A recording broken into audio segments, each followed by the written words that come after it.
What up, YouTube? It's Jess, your favorite recovery. Thank you so much for tuning in. I have a freaking amazing person here today with me.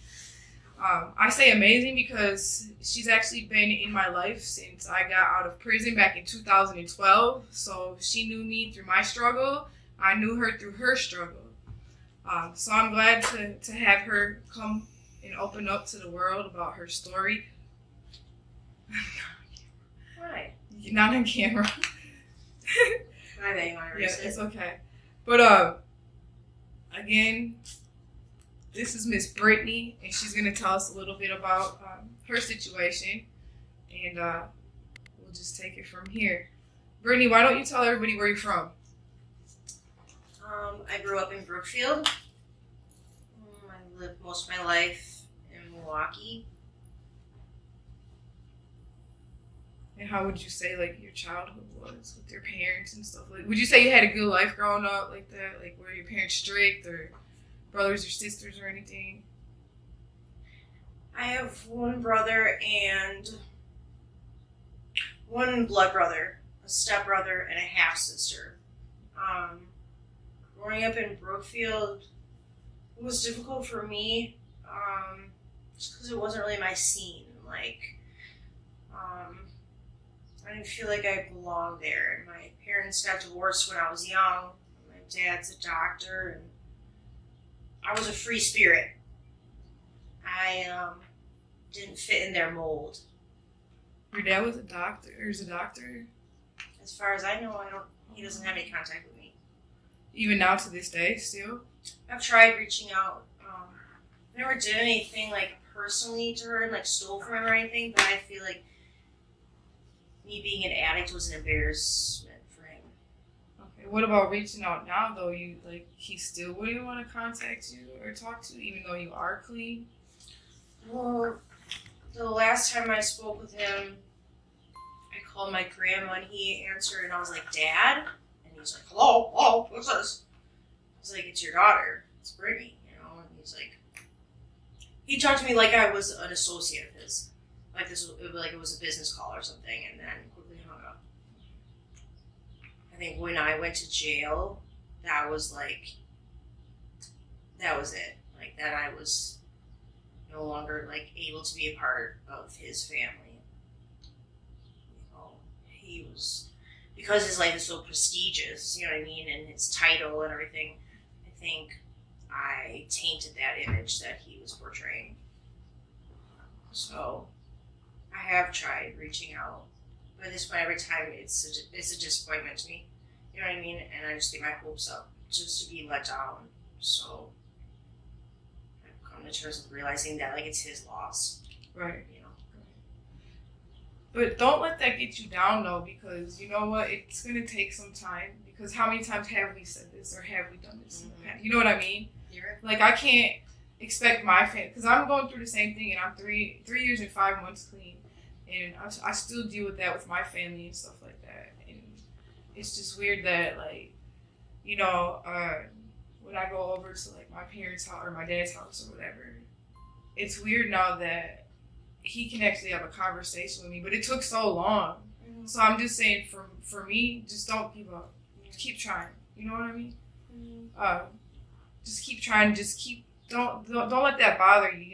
Keep staying clean and doing what you have to do for your recovery because whatever. Like you said, his loss. Mm-hmm. You got this. You've been. How long have you been clean now?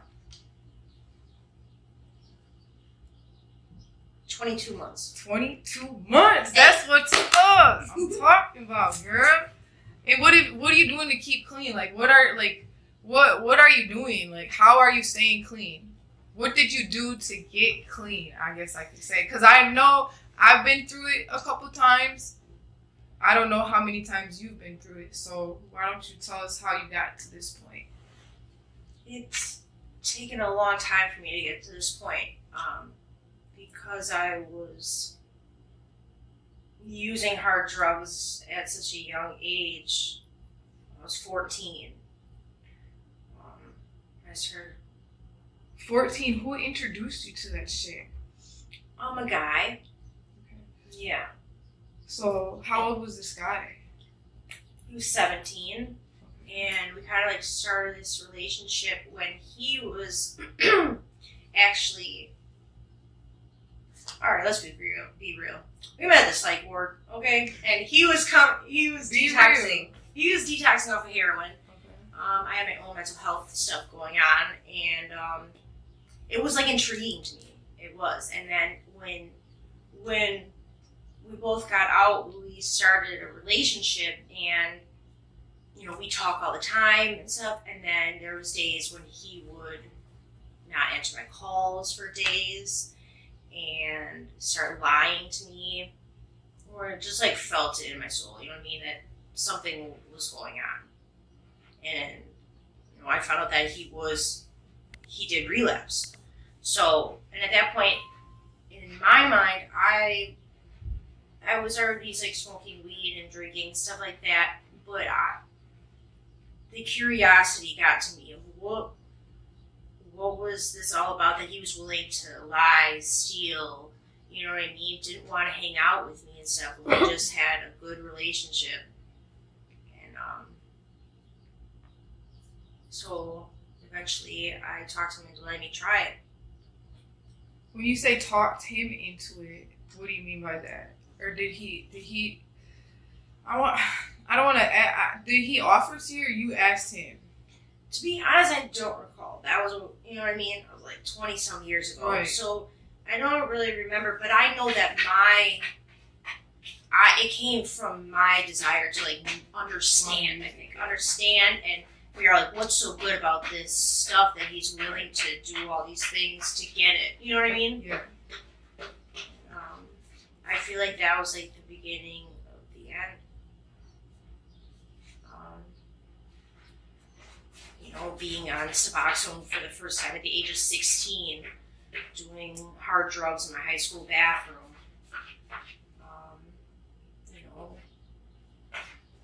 This took me to a low that I never expected myself to get to. And I feel like that was after, the law intervened, and I would try to get treatment, and I wasn't ready. So that happened many times. Did jail time only to get back out and use again, and then thinking that if I got pregnant that would solve everything, which I ended up losing my son to the drugs. My addiction didn't care about either of my kids. That my daughter saw some really traumatic, terrible things that I don't think a child should ever witness. But when I was most recently locked up, I overdosed. I had 8 months clean. And then I relapsed after being at a sober living place. I started drinking. And then obviously that wasn't enough.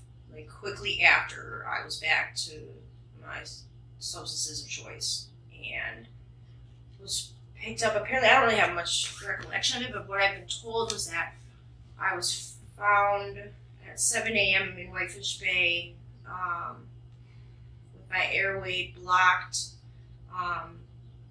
They say I had an altered mental state and was overdosing. So I woke up in the hospital with a tube down my throat and handcuffed to the hospital bed. That was July 9th of 21.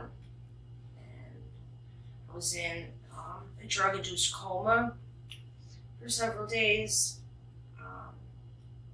I just remember waking up and I couldn't breathe. And I just felt suffocated by the tube that was helping me breathe. And I had no recollection of how I got there. Ink on my fingers. Apparently I tried mixing my maiden and my married name together to come up with some kind of, you know what I mean? Because I knew I was on the run. And I knew what was going to happen. And it did. But today I thank God that did happen. Because that was the last time I've ingested any kind of mind or mood altering substances. So That's what I'm talking about. Yeah. Keep it up. I gotta give her a hug, y'all. This is my friend right here. I love this girl, man. So, you're 22 months clean right now. What are you doing today with your life? Enough of that sad shit. Oh my god, it's so awesome. It's so awesome. Tell me. Tell the world. I've been working at this job for about a year now. It's as long as I've ever had a legit job. That's what I'm talking about. And you used to cut hair, right? Yeah. So what? Look at you, though. You're still moving, though. Yeah. And I still cut hair. And I have my own apartment. This is my first time I've ever had, like, my own apartment. That you're paying your own money with, right? Okay. I have a car. I have my daughter in my life. I see her. She comes spend the night every weekend. That is so amazing. You know what I mean? I go to meetings. I actually go into the last treatment center that I was at once a month and run a meeting there with the girls. And I work in a recovery based company. So every day we do basically like a meeting before we start work, and it's really cool because there's people with all different phases of recovery that work there. So it's helped me realize that my true dream is to go with this passion and work in the recovery field. Didn't you just get accepted for peer support? And then March. Yeah. I will. Yeah. That's what I'm talking about. Yeah. Hell yeah, girl. Look at you, man. Because it's helped like working with these people that, you know, are just they're still in treatment. Now, is that like a trigger? Like if they're in all like stages, like so there's people that are newer, like less than a year clean. Is that more of a trigger for you, or how would you say that you deal with those type of people when you're around so many people? Because I don't do meetings to each their own. Because I feel that when you're around certain people and things like that, you know, you start doing addict shit, or you start, you know, so that's why I'm asking. Does that trigger you to be around those people in all stages of their recovery? Well, as far as work, you have to have 30 days clean to work there. That doesn't necessarily mean everyone's honest. Yeah. Do they drop you there? Another if question. They have a suspicion. Okay. So, but really, same with meetings. It's I go to meetings where there's a lot of clean time, and I've come to a point where I've been going long enough where I welcome newcomers, and so I just need to be careful. I offer to sponsor people, but I also have to be very careful with personal boundaries, and the fact that I get really personally, like, emotionally attached to people. That has been very difficult to watch, especially at work, when you get to know somebody every day. It's something they share on what's going on in their lives, and then even they miss a day. Right. You know what I mean? Yeah. And immediately my mind goes to, are they okay? Yeah. Did they relapse? You know what I mean? Things like that. Yeah. But at meetings and stuff and going into the treatment centers, I feel like I use the knowledge that I've had of remembering being in that chair, you know what I mean? Yeah. A couple weeks clean and stuff, and what I needed, you know what I mean? What I wanted to hear, and like the motivation and inspiration that I feel like I can be to others by relating with them from the beginning and just now. Because I think a lot of people worry that like being sober is going to be boring. No, I worried about that. I really did, and I freaking love it. I love it too. I swear. It's like just the little things in life. Bro, like just chilling in your own crib. I stay in my house from Friday till Monday, dude. I don't even leave the crib. Bro. I go to sleep at 8 o'clock at night. Yes, I swear to God. But we ran the streets, bro. We ran the fucking streets. Fuck that. I love being in my house. There's nothing. No. So it's cool to be able to be dependable. My daughter, every time she calls me, I know that feels I'm great. There for her. My mom is struggling with addiction now, and we're trying to get her help.